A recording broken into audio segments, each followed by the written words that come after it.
नमस्कार साथियों, हिंदी स्टेनो बढ़ोत वाले चैनल में आपका हार्दिक स्वागत है।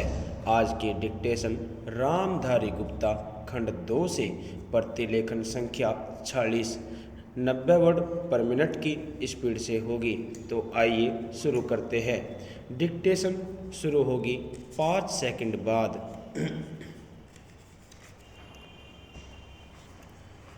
स्टार्ट। आदरणीय महोदय, हिंदी के लिए यह अवश्य ही गौरव का विषय है कि उसे भारतीय संविधान ने अखिल भारतीय भाषा का स्थान दिया है। इससे हिंदी भाषियों और हिंदी से संबंध रखने वाली सभी संस्थाओं का दायित्व बहुत बढ़ गया है। संविधान में हिंदी को यह ऊंचा स्थान दिए जाने का विशेष कारण यह था कि इसके जानने और बोलने वालों की संख्या भारत की दूसरी भाषाओं के जानने वालों से कहीं अधिक है। उन भाषाओं का भी अपना गौरवपूर्ण साहित्य है और उनके बोलने वाले अपनी भाषाओं के साथ प्रेम रखते हैं और उन पर गर्व करते हैं।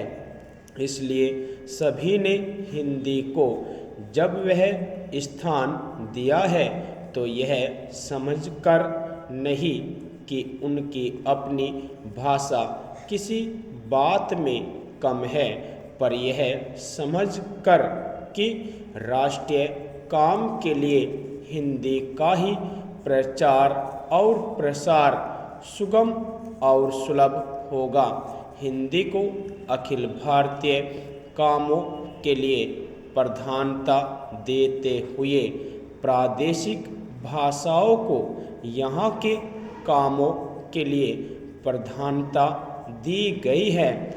इसलिए यह अनिवार्य है कि जहाँ हिंदी का प्रचार हो वहाँ प्रादेशिक कामों के लिए स्थानीय भाषाओं को भी प्रोत्साहन दिया जाए और वे अपने सीमित क्षेत्र में अपना काम सुचारू रूप से करें। शायद यह कहना भी अनुचित न होगा कि हिंदी भाषी राज्यों में तो हिंदी का वही स्थान होगा जो किसी भी प्रादेशिक भाषा का उसके अपने राज्य में, पर अन्य भाषा भाषी राज्यों में सीमित काम और अखिल भारतीय क्षेत्र में प्राय सभी काम हिंदी द्वारा किए जाएंगे।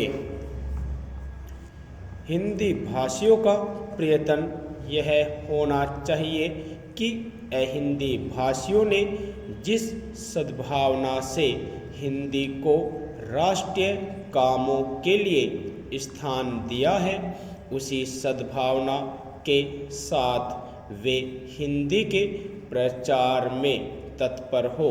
हिंदी को किसी भी प्रादेशिक भाषा से होड़ नहीं है। सच पूछिए तो हिंदी भाषियों को अन्य प्रादेशिक भाषाओं का पोषक और समर्थक होना चाहिए।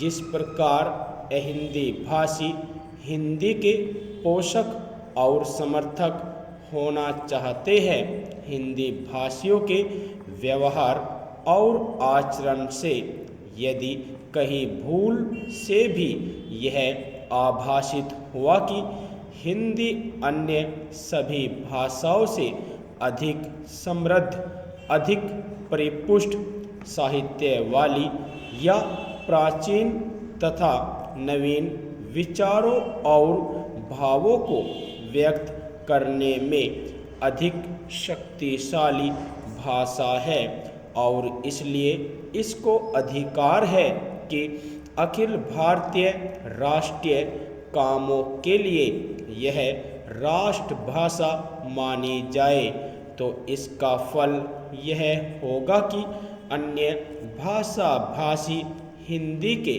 प्रति ईर्ष्या करने लगेंगे और जो संविधान चाहता है वह काम पूरा नहीं हो सकेगा और हिंदी उस स्थान को प्राप्त नहीं कर सकेगी जो संविधान ने उसे देने का निश्चय किया है। दूसरे शब्दों में हमें हिंदी का प्रचार नम्रतापूर्वक करना चाहिए। मुझे यह कहते हुए बड़ा हर्ष होता है कि इस दिशा में नागरिक प्रचारिणी सभा का दृष्टिकोण सदा से व्यापक और उदार रहा है। सभा के पदाधिकारियों तथा कार्यकर्ताओं ने सदा ही अन्य भारतीय भाषाओं का समुचित आदर किया।